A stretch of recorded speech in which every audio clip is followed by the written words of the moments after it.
Muki, gracias por el contacto. ¿Cómo Bienvenido, va? ¿cómo estás? Hola, ¿cómo estás vos? Bueno, ¿Cómo están ustedes? Perdón, debería decir, ¿no? sí, sí. Y Gabriel Zurdo también es un especialista, bueno, también en lo que puede pasar a nivel de inteligencia Tecnológico, porque la tecnológico, guerra ciber, tecnológica, claro. la guerra no, hoy en día es más tecnológica que nunca. Pero ante todo te preguntamos, hoy muchos hablan de Tercera Guerra Mundial, preocupa, ¿no? Entras a las redes sociales, Tercera Guerra Mundial es la primera tendencia. Y no es solamente una cuestión que ve la gente. Hoy el canciller ruso dijo que estamos a las puertas de una tercera guerra mundial. ¿Esto es un posicionamiento político o es una realidad muy, muy cercana, Muki? No, no. Es típica hipérbola rusa y nada, olvidarse del Es tema. un No hay una posicionamiento tercera político, guerra mundial entonces, para marcar. en ciernes. Sí, aparte, ¿quién va a participar de la guerra? Claro. Si la guerra es en el peor de los casos, entre Estados Unidos e Irán, ¿quién se va a unir a esa tercera guerra? Si Claro. nadie salió a defender a Irán. Nada, Claro. ninguna chance. Y entonces, ¿cómo sigue esto? Porque el ataque de Trump, el martillo de medianoche, fue una operación muy asertiva sobre el programa nuclear iraní. ¿Irán ya está vencida o puede, digamos, puede reaccionar y de qué manera?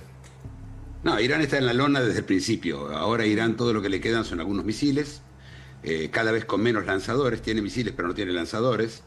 Es decir, los misiles salen de unos lanzadores que son móviles, en camiones, ¿sí? Y estos camiones fueron destruidos en un 55% confirmado, yo diría que hasta el 60% también. Y además tienen que alejarse porque Israel domina la parte, digamos, occidental de Irán, mientras que la parte oriental le queda más lejos. Entonces le queda también más lejos a Irán disparar de más lejos. Entonces tiene más problemas aún para disparar. No, Irán no puede hacer nada, podría tirar algunos misiles contra algunas de las bases americanas, y contra Israel lo hace igual.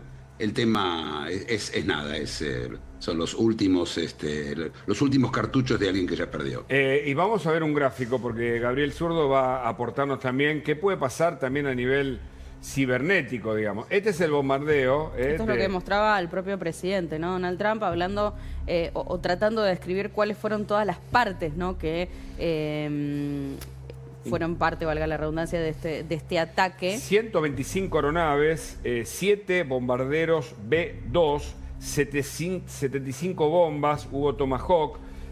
Bueno, me parece que es la más grande de la historia utilizando este tipo de aeronave inteligente con, bueno, un proyectil muy Esto es poderoso. lo que vemos, Hugo, pero está también lo que no vemos, porque lo que nos aporta aquí también Gabriel Zurdo, CEO de BTR Consulting, es que lo que se viene dando últimamente en la guerra entre Irán, Israel, también cuando se suman grupos terroristas como Hezbollah, Hamas, etcétera, es una guerra en la que se dan estos factores que estamos viendo, que es lo que vemos de manera palpable, pero también lo que no vemos como la ciberguerra, ¿no?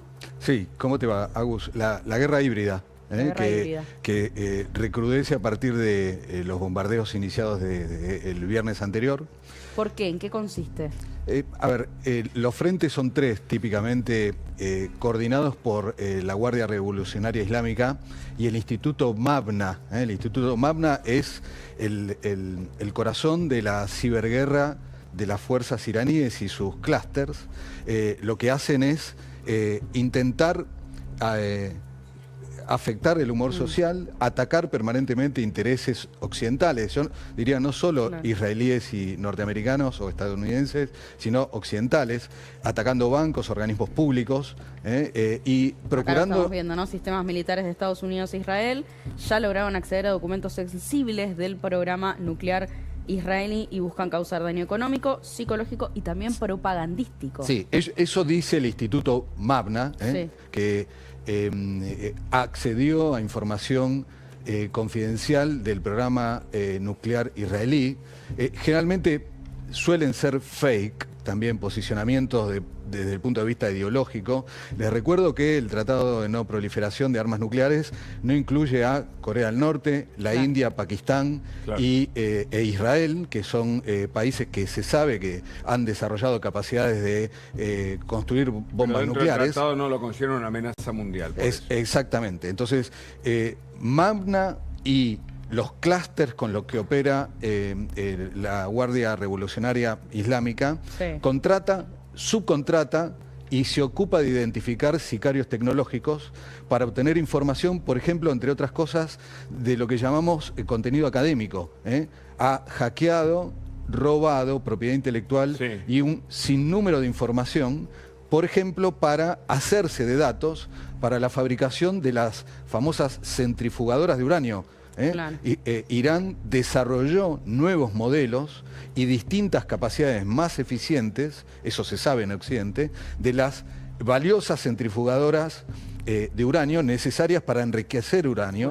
Esto comenzó hace varios años, 15, ya en el 2010. Estas son las centrifugadoras que vos decís. Estas son, exactamente, las centrifugadoras, estas son iraníes. Esto es lo que tiene una capacidad de daño o poder de daño letal. Sí, puede producir esto es lo bomba que, atómica. claro, esto es lo que mediante un proceso químico separa lo que necesita, se llama hexafluoruro de uranio, que es lo que se necesita para enriquecer uranio. Claro. Estos aparatos originalmente eran traficados después de la Guerra Fría, al término de la Guerra Fría, entre países como Pakistán, la India, Corea del Norte. De hecho, en Dark Web y en varios repositorios en donde hay información de ciberinteligencia, consta que se ha traficado y se ha divulgado información confidencial. Ese aparato o esas terminales son las que, entre otras cosas, durante la semana Israel bombardeó, porque es de alguna manera pegarle en el talón de Aquiles, entendiendo que a esta altura, luego de que en el 2018 el ex secretario de Estado Mike Pompeo, de la anterior administración de Trump, mostró imágenes satelitales y aéreas de las capacidades de generación de este tipo de cosas. Que en teoría el cálculo es que Irán ha triplicado la capacidad de generación de uranio enriquecido. Acá vos mencionaste el tema de la no proliferación nuclear y acá te repregunto sobre esto, Muki, porque hace un ratito salió a hablar Rafael Grossi, el director general del Organismo Internacional. Que fue amenazado por Irán, por el régimen iraní. Atención con eso. Director general del Organismo Internacional de Energía Atómica, como dice Hugo, fue amenazado por Irán.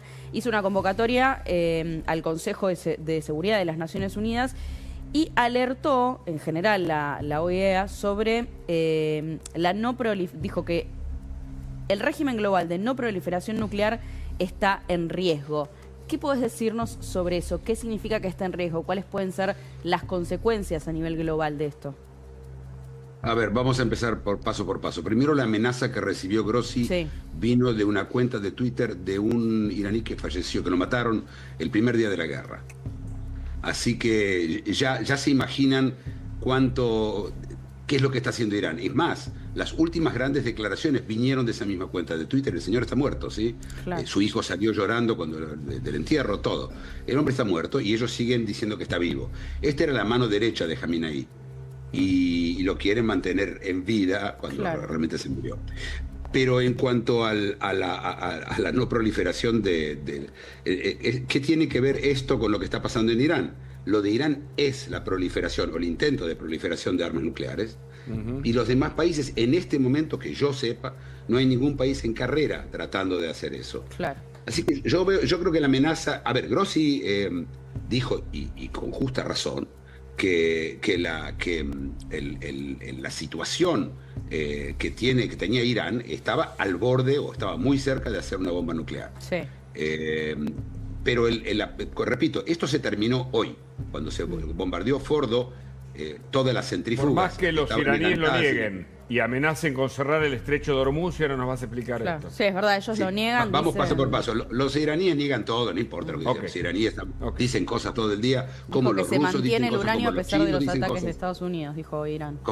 ¿Cómo, perdón? No, que el consejero del líder supremo dijo que el uranio enriquecido de Irán se mantiene pese a los ataques de Estados Unidos. Ese es el consejero que está muerto. Ese no existe. Se publica en sus redes, pero está muerto. Nada, no está muerto. Y además, si tienen o no tienen material escondido en algún lado, no sabemos. Claro. Es lo que ellos dicen. Ellos están perdidos y están tratando de agarrarse de la última ramita del árbol, ¿sí? Y estas son las cosas que ellos dicen. Claramente puede ser, no digo que no, pero puede ser de que haya material radioactivo enriquecido al 60% escondido en uno o en más lugares en Irán. Pero sin los aparatos estas, sin las centrifugas estas, sin el conocimiento de hacerlas, porque además los archivos y sus backups fueron destruidos por Israel, primero militarmente y segundo cibernéticamente. Así que probablemente no tiene. Mataron a todos los científicos. Todo científico que tenía que ver con esto lo mataron. Es muy difícil recuperar, aún teniendo ese material enriquecido, en el futuro próximo, poder llegar a tener un arma atómica. Es interesante esto que decís, o sea, que lo que puede haber llegado a quedar, en definitiva, no le termina sirviendo sin tener, obviamente, a quienes tienen el know-how, digamos, y sin estas centrifugadoras, digamos, estos aparatos. Y que separan el uranio 238, el uranio que sirve para hacer bombas atómicas del uranio que no sirve. Estas centrífugas lo convierten en gas y después este gas, cuando se quiere convertir en una bomba atómica, hay que metalizarlo, convertirlo, volver a convertir a metal, y ahí se utiliza para hacer armas nucleares. Y el estrecho de Hormuz, que Irán también amenaza con cerrarlo, son 33 kilómetros de extensión, digamos, clave para el comercio, sobre todo de hidrocarburos. Sí, que dicen podría elevar el precio a $100, ¿no?, del petróleo. Eso yo no puedo pronosticar a cuánto se va a ir el petróleo. Lo que te puedo decir es que cerrar el estrecho de Hormuz es algo fácil. Simplemente hay que decir que lo minaste y se terminó. Nadie se va a atrever, ningún barco se va a atrever a pasar a ver si las minas funcionan o no. Digamos, ellos tenían dos posibilidades. No quiere decir que no tomen la primera, pero una era atacar, tomarse una represalia contra las fuerzas americanas que están en Kuwait, en Arabia Saudita, en Bahrein, en los países que están alrededor, ¿sí?, como posibilidad número uno. Posibilidad número dos, algo más pasivo, que es cerrar el estrecho de Hormuz. Lo que pasa que cerrando el estrecho de Hormuz, el país que más va a ser dañado por eso es China. Estados Unidos no necesita prácticamente petróleo que viene de esa zona. Estados Unidos tiene su propio, hoy gracias al fracking, tiene petróleo, se autoabastece de petróleo. Es decir, quien al final terminan dañando es a ese que podría, o que fue, o que sería algún tipo de aliado de Irán. Así que incluso Marco Rubio le dijo, miren, lo llamó a los chinos, le digo, miren muchachos, párenlos a esto porque ustedes se van a quedar sin petróleo. Mientras que por otro lado, Rusia sí puede ganar de esto. ¿Por qué?